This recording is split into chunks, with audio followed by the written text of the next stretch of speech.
Wow, the surface of that lake is really flat and as smooth as glass.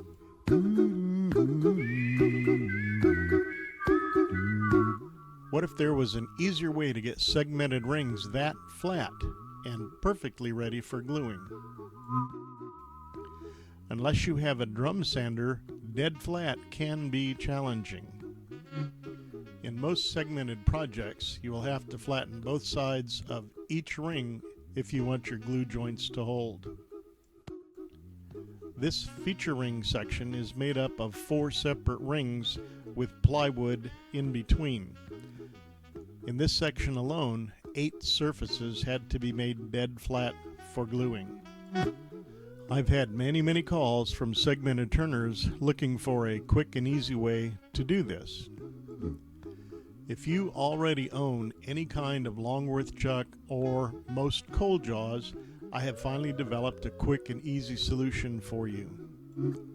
Most buttons are 1 inch tall.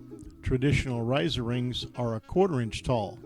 They're not thick enough to solve the problem because the bolts are still taller than most segmented rings. The ability to quickly and easily flatten the rings is a very important task. Imagine trying to glue up this simple assembly without the rings being completely flat. Dead flat rings go a long way toward a perfect glue job. My solution is a set of 8 much thicker riser rings, a full 1/2 inch thick. They easily slip over the buttons. The thicker riser rings placed over each button has the effect of shortening the buttons to a 1/2 inch in length without having to actually cut the buttons down.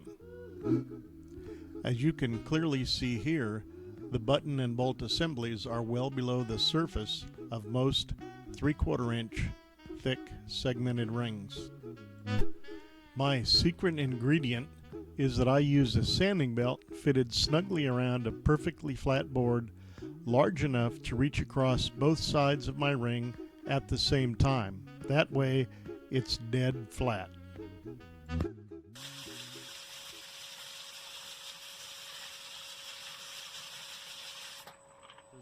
In just seconds.